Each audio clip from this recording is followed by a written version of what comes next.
Oke, selamat pagi teman-teman semua. Hari ini saya Dian Kurnia Ramawan akan membawakan sebuah rangkuman materi dari komunikasi interpersonal. Oke, mari kita bahas tentang komunikasi interpersonal. Oke, secara definisi, komunikasi interpersonal adalah komunikasi antara dua individu yang saling mengerti baik secara verbal maupun non-verbal. Jadi komunikasi ini adalah komunikasi antar dua orang yang mana satu sama lain saling menangkap dan saling mengerti akan pesan yang disampaikan dan juga terlibat secara langsung ya. Jadi kayak ngobrol normal gitu. Nah, itu disebut dengan komunikasi interpersonal. Oke, lalu ciri-ciri komunikasi interpersonal sendiri itu adalah jadi peserta komunikasi itu dalam jarak dekat. Jadi seperti face to face atau by device, tapi komunikasi secara real time dan secara simultan, ya secara real time ya, lalu bergantian peran secara spontan dan efeknya secara langsung. Jadi maksudnya di sini adalah komunikasinya berjalan secara langsung, person to person. Jadi orang ketemu orang, lalu saling bertukar peran tuh maksudnya yang satu komunikasi, yang satu mendengar dan lalu di switch yang satu lagi yang tadi mendengar menjadi berbicara dan yang tadi berbicara menjadi mendengar lalu secara spontan ya jadi langsung tanpa perantara secara real time dan efeknya juga secara langsung ya karena kan komunikasinya langsung ya jadi face to face jadi efeknya pun ya terasa saat itu juga gitu. Jadi di sini intinya tuh kayak bayangin kita lagi ngobrol sama teman gitu. Jadi efek komunikasinya tuh langsung dirasakan secara langsung ya antara teman atau antara individu dengan individu atau antara pacar dengan pasangannya. Jadi secara langsung saat itu juga real time dan spontan. Jadi itu komunikasi interpersonal ya.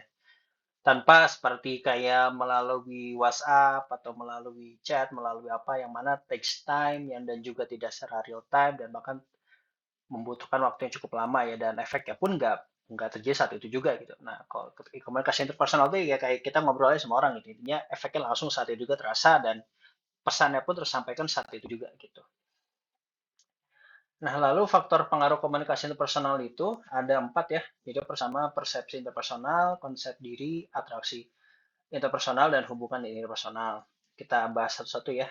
Dimulai dengan persepsi interpersonal, yaitu adalah bagaimana kita memahami apa yang lawan bicara kita sedang komunikasikan. Jadi hal ini penting ya, usahakan jangan sampai salah. Jika salah menafsirkan maka akan salah paham dan bisa berakibat fatal. Jadi di sini maksudnya adalah kita mengerti secara baik apa yang disampaikan oleh lawan bicara kita, baik secara gesturnya, verbal dan non-verbal. Jadi jangan sampai contohnya kayak uh, kalau misalnya kita kayak misalnya gini deh, kayak kita ngobrol sama pasangan kita gitu kan, kita lagi ngobrol sama dia lagi bete, kita nanya, saya mau makan di mana, terus dia jawab, ah serah kamu gitu. Dengan bahasa yang ditekan, dengan bahasa intonasi yang agak ngegas, itu harusnya kita nangkep dia lagi marah gitu ya. Tapi kita nganggapnya kayak, oh serah, oh ya udah biasa aja gitu.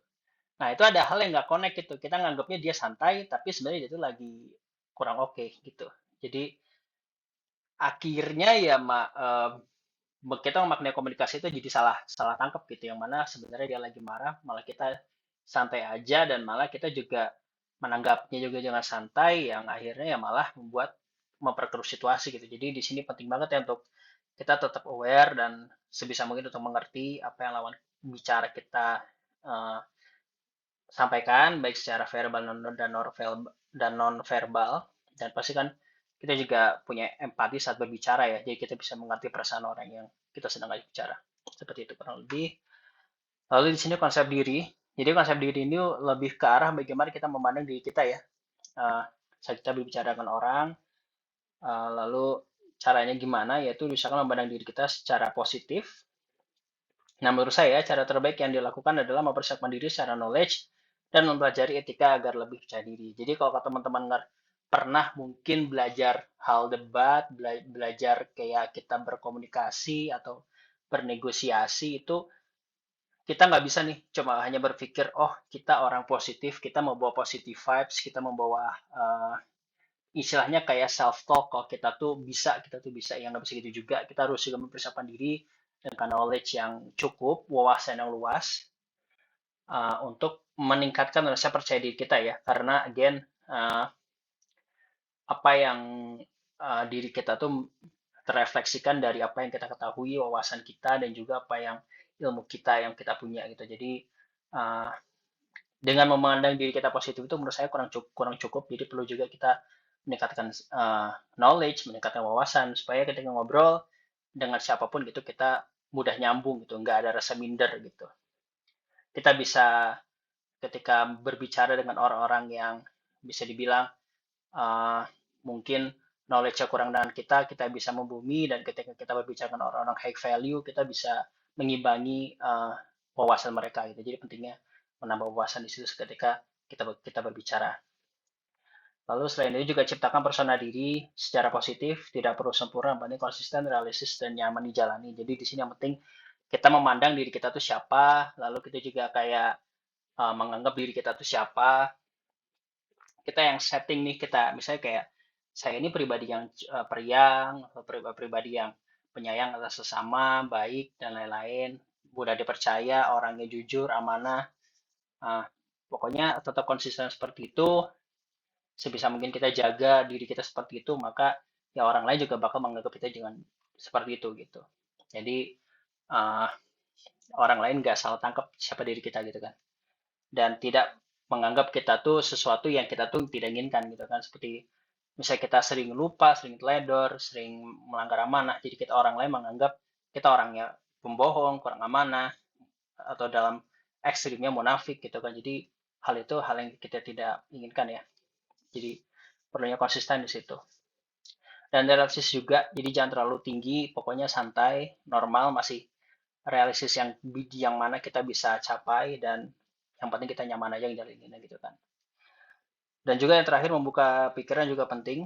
Namun sesuaikan pesan yang kita terima sesuai dengan dengan persona diri kita ya. Jadi baik lagi ya, kita juga harus menyaring, ngefilter pesan-pesan mana yang harusnya kita terima, pesan-pesan mana yang harusnya uh, kita serap ke dalam diri kita. Kayak contohnya kayak, ya misalnya kita kalau kita pengen dilihat baik sama orang, ya kita jangan kayak sering-sering mendengarkan berita-berita yang buruk, atau berita-berita yang negatif, yang mana itu bakal mengganggu persona diri kita yang mana kita ciptakan ingin terlihat baik gitu sih. Lalu atraksi interpersonal, dalam ciri ini semua tergantung bagaimana kesukaan kita terhadap lawan bicara kita. Seperti pepatah berkata, jika orang kentut saja akan terdengar bijak, dan orang susah bicara bijak terdengar seperti bualan gitu. Jadi uh, maksudnya di sini itu adalah uh,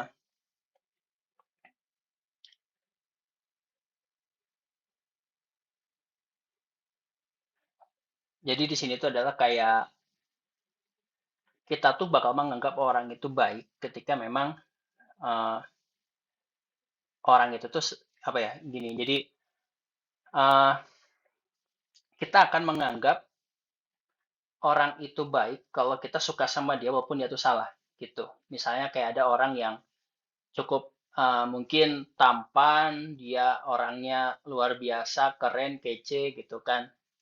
Dan walaupun dia ngomongnya aneh-aneh ngelantur, itu bakal kedengaran bijak karena kita suka sama dia gitu kan. Ibarat kata kayak kita punya gebetan deh gitu kan, kayak punya gebetan yang mana dia tuh kayak kita selalu mandang dia tuh sempurna, padahal sih sebenarnya mah dia banyak kurangnya juga gitu, ngomongnya aneh atau mungkin tingkahnya nggak bener atau gimana, tapi kita tetap aja nganggap dia tuh orang baik gitu. Jadi kurang lebih seperti itu ya, salah satu ciri atraksi interpersonal itu. Nah, uh, di sini kita kan membahas tentang teori kebutuhan hubungan interpersonal. Jadi kenapa sih kita tuh butuh hubungan interpersonal gitu ya sama orang gitu ya. Jadi sebagai manusia tuh kita membutuhkan komunikasi untuk dapat berfungsi sebagai makhluk sosial. Jadi sebagaimana fitrahnya kita sebagai manusia yang mana membutuhkan satu sama lain, membutuhkan manusia yang lain juga. Kita perlu gitu ya namanya berinteraksi dengan teman, berinteraksi dengan keluarga atau masyarakat sekitar. Jadi ya di sini lebih ke kebutuhan hal itu gitu. Nah, tentu saja bayangin deh, teman-teman misalnya kalau nggak punya teman, lonely, kerjaan di kamar doang, tiktokan dari pagi sampai malam, ketemu pagi, ketemu malam, ketemu pagi, ketemu malam tiap hari, rasanya pasti sepi kan? Atau enggak, mungkin teman-teman ya yang mungkin sekarang lagi berjuang nyari kerja, nggak dapet dapet, dan nggak punya lingkungan, nggak punya teman kerja, nggak punya partner berjuang, tuh kayaknya rasanya sepi gitu, kayak sakit, kayak gimana ya, kayak ada sesuatu yang kurang gitu. Nah, itulah yang namanya kebutuhan manusia tuh untuk berkomunikasi itu ya di situ gitu. Kita butuh teman partner untuk bicara, entah itu teman atau pasangan atau siapapun keluarga. Kita juga butuh komunitas yang mana ketemu dengan orang-orang yang like minded ya, yang satu frekuensi sama kita gitu. Jadi ya itulah kenapa hubungan interpersonal itu penting banget gitu. Jadi selain itu juga ya di sini kebutuhan sosial ini juga untuk apa ya, kita membuat kita tuh merasa dihargai dan dianggap ada gitu. Dan kurang lebih dapat mengontrol secara positif gitu, dapat berhubungan dengan baik. Jadi maksudnya mengontrol secara positif ini adalah ya kita juga dapat ikut memberikan dampak lah pada orang lain, dampak positif ya. Dengan kehadiran kita tuh at least kita bisa membuat orang lain tuh entah itu terbantu atau membawa manfaat gitu kan. Jangan sampai kita tuh dengan adanya diri kita malah membawa petaka buat orang lain gitu kan. Contohnya kayak rampok lah atau maling kan ya, dengan adanya si maling atau perampok ini kan membawa dampak negatif kan. Nah, itu juga kita jangan sampai gitu kan. Nah, kita juga pengennya adalah ketika ada di sana, ketika ada ketika kita ada di tengah masyarakat, ya kita bisa uh, membawa hal yang positif gitu untuk masyarakat itu. Jadi ya kurang lebih itu yang bisa saya sampaikan. Jadi di sini intinya itu adalah hubungan interpersonal itu adalah seperti hubungan antara dua manusia atau dua individu yang terjadi secara spontan dan terjadi secara real time saat itu juga, dan dampaknya pun terasa saat itu juga. Dan juga kenapa kita membutuhkan komunikasi interpersonal, karena again kita nggak bisa hidup sendiri, kita butuh komunikasi, kita butuh sharing dengan seseorang atau dengan komunitas yang mana kita juga dapat merasa dihargai dan merasa dibutuhkan, dan kita dapat berfungsi secara normal sebagai manusia. Jadi kurang lebih itu dari saya. Uh, Terima kasih teman-teman udah untuk mendengarkan paparan saya tentang hubungan interpersonal, dan semoga bermanfaat, dan jika ada salah-salah saya mohon maaf. Terima kasih. Assalamualaikum warahmatullahi wabarakatuh.